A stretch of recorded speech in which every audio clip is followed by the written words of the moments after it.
Hello and welcome.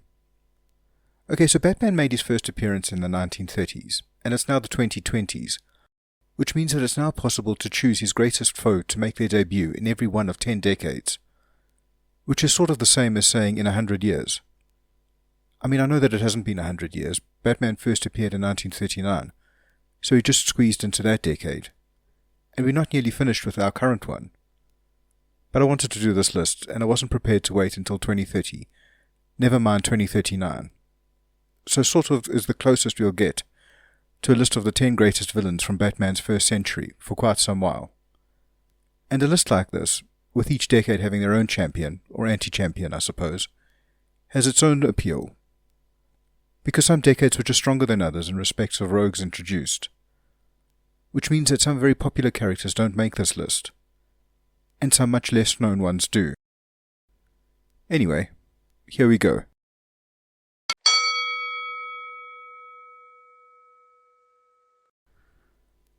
As I said, Batman debuted partway through 1939, so there wasn't much time to introduce a truly remarkable foe before the end of the decade.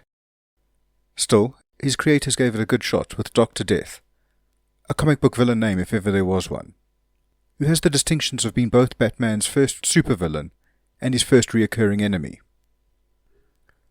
Dr. Death also ticked the supervillain boxes of having his own laboratory, and of becoming disfigured when he blew himself up in that laboratory.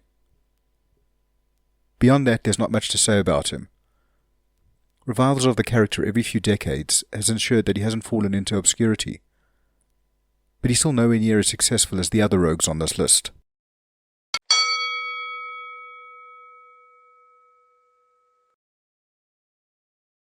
The 1940s is the decade where Batman, and the whole comic book industry, really started to find its feet. So it's not surprising that the competition to be Batman's greatest villain to debut here is fierce. Catwoman, Two-Face, the Penguin, and the Riddler would each be the odds-on favourite to win the title if they debuted in any other decade. But they didn't. And as they didn't, they must lose, because this is the decade that the Joker first appeared. And the Joker is simply Batman's greatest foe. Ever.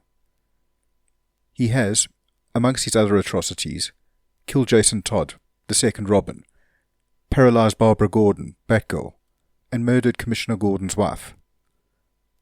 More recently, he stole all of Bruce Wayne's money. The ramifications of these actions have been extensive, shaping both Batman and the other central characters. The Joker's impact on pop culture has been just as pervasive, if not as acute. Cesar Romero's Joker was a major presence in the 1960s Batman TV series.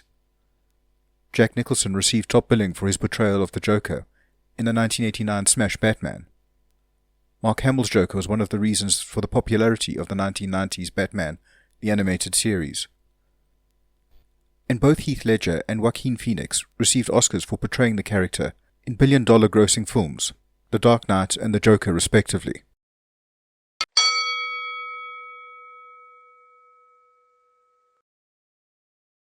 Many would argue that the 1950s were a low point for Batman villains.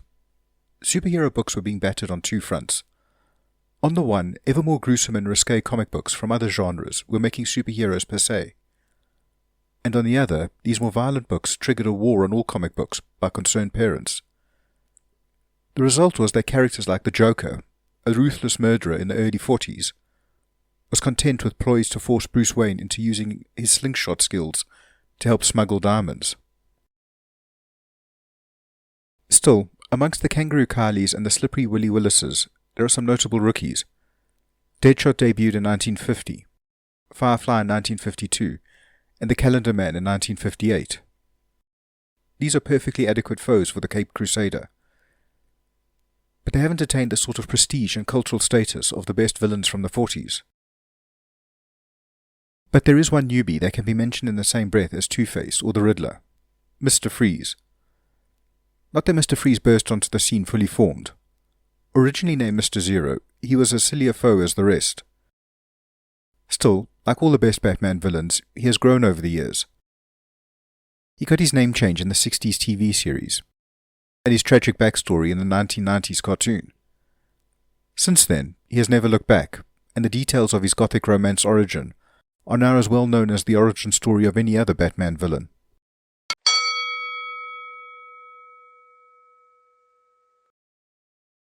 The 60s weren't much better than the 50s. Kite Man, who is probably the poster boy for terrible villains, was introduced in 1960. 1963 saw the introduction of Catman, who I was never quite sure whether he was supposed to be a sort of evil version of Batman or a male version of Catwoman.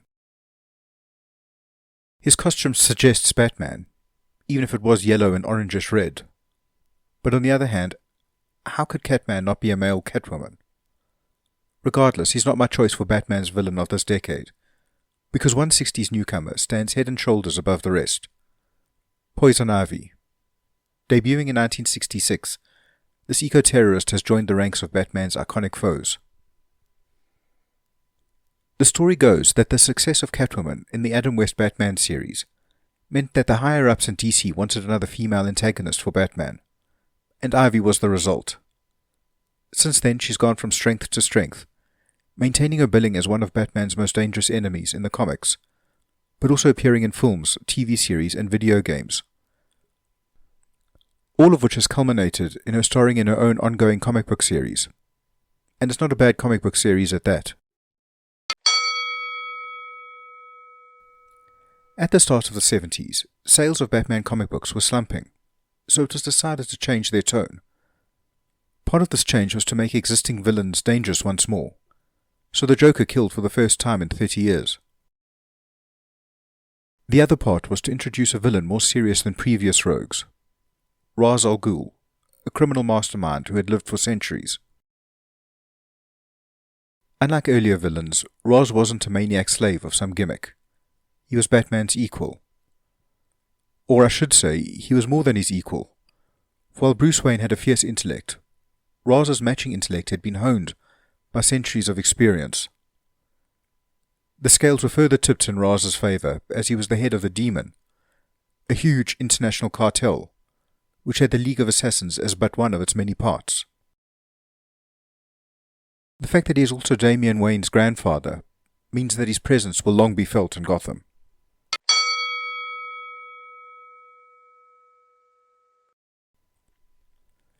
The 80s were a decade of change for the comic book industry, and DC was at the forefront of that change. Skilled writers like Alan Moore and Neil Gaiman were redefining what comic books could be, showing that they had the potential to be as insightful and complex as any other form of literature. And, as is often the case, Batman was in the middle of the action. Frank Miller's The Dark Knight Returns and Batman Year One, Moore's Killing Joke and Morrison's Arkham Asylum are amongst the most influential Batman works ever, exerting a profound influence on the whole medium. So one might imagine the villains introduced during this decade were every bit as revolutionary. The thing is, though, that these works were focused on reimagining Batman and his rogues, adding layers of depth and turning them from characters primarily aimed at children to characters that could grip adults' imagination just as tightly. So the best rookie from this era isn't particularly profound or enigmatic, but he is huge and scaly, and isn't that just as good? Killer Croc crept onto the scene in 1983, not a master criminal, but a monster, and he's grown ever more monstrous ever since.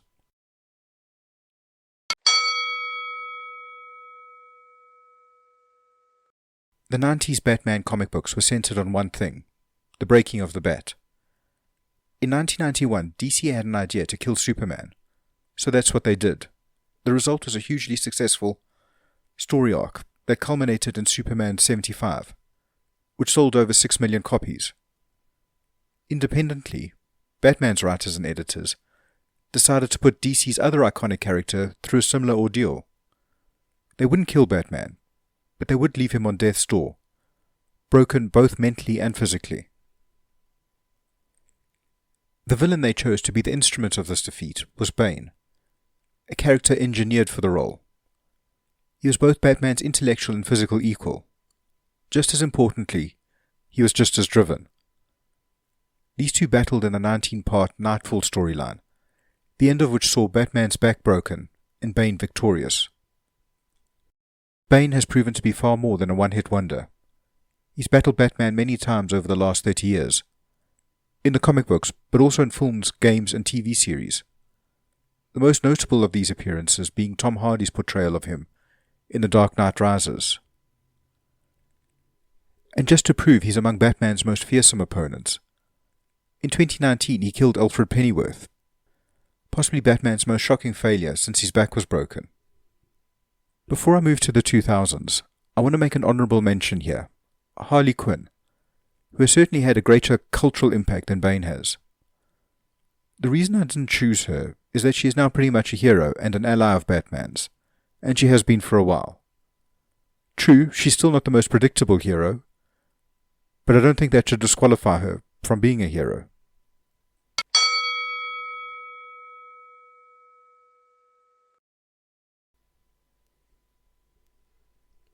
Okay, so we're now into the 2000s. The comic book event of 2002 and 2003 was undoubtedly Batman Hush, a 12-part series that ran from Batman 608 to 619. What made it an event is that it united Jim Lee, one of the most popular comic book artists of all time, with Jeff Loeb, one of the most popular writers, and Batman, probably the most popular superhero ever. The series was a huge success, and its influence is very much felt in more recent runs of Batman and Detective Comics. So who was chosen to be Batman's primary foe in this series?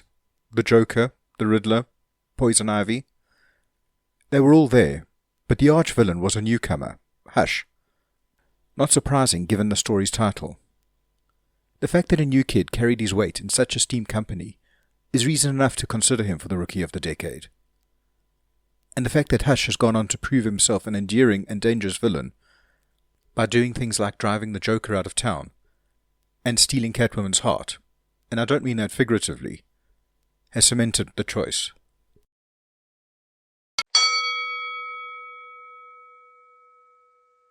The dust has yet to settle on the 2010s. Characters who made a strong start during the decade could well fade away, and so far insignificant characters could find a way to resonate that will explode their popularity. So this section should be viewed with a grain of salt. Still, one rogue has already made a big enough impact to warrant his spot on the list: the Batman Who Laughs. The character certainly has the pedigree to cause Batman grief for decades to come.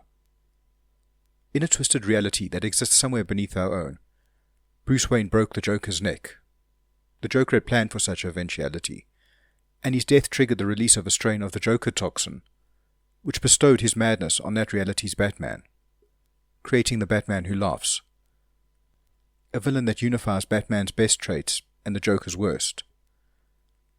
It's a combination that has already pushed Batman and the whole Justice League to their limits, and for a while there, it seemed that he was almost as popular as the Dark Knight himself. This overexposure has led to a course correction where we don't see him as much, but I have no doubt that he will continue to be a significant member of Batman's rogue gallery. Another quick honourable mention: the Court of Owls. I obviously couldn't choose them because they are a villainous organisation rather than an individual, but if I could have, would they have taken the spot? I'm not really sure. They do slot in better with the idea of Batman as a defender of Gotham, and all the lore associated with that. But then again, that could be viewed as counting in the favour of the Batman Who Laughs. He's a break from the past. Something revolutionary. All of this doesn't matter. As I said, they were disqualified from the start. So the Batman Who Laughs it is.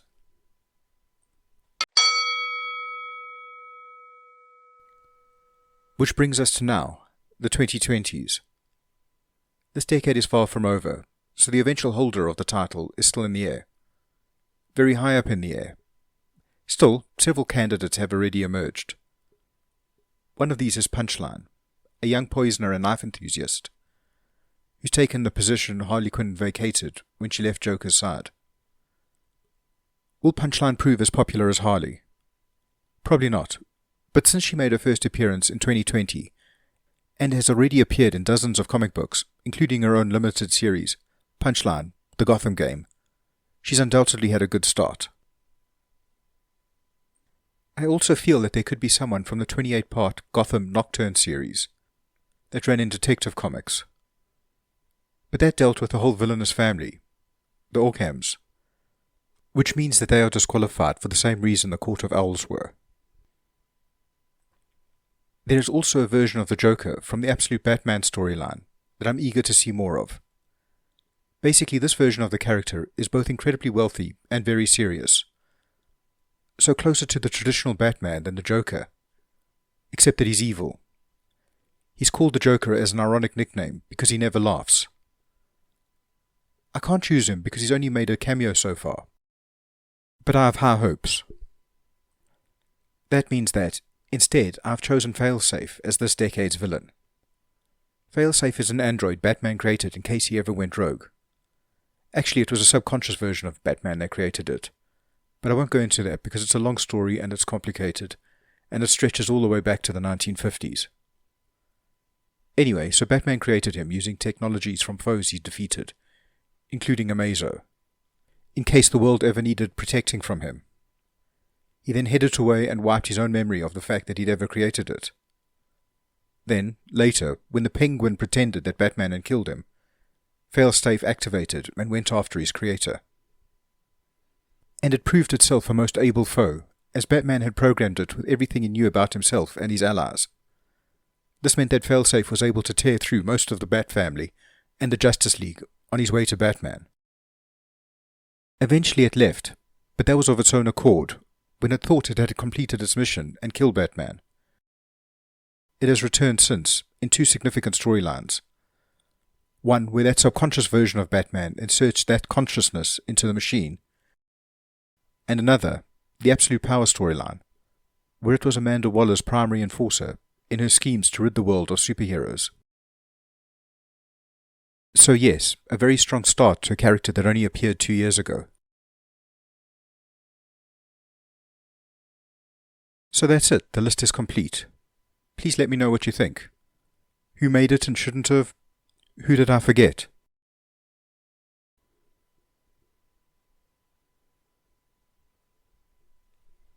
Okay, one thing before I go, and this has nothing to do with the topic at hand, so if you're not interested, please feel free to switch off. I have a habit of letting questions rattle around in my head. Some of them important, most of them pretty stupid. I remember someone once saying that I should ask them as a way of exercising them. So that's what I'm going to do here.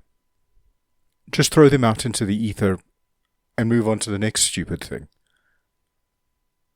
And this is really a stupid one.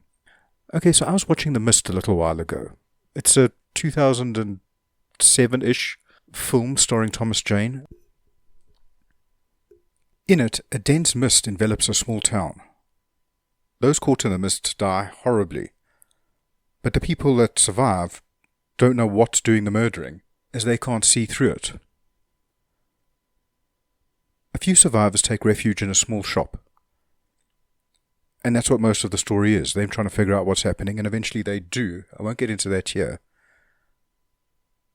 My question is this.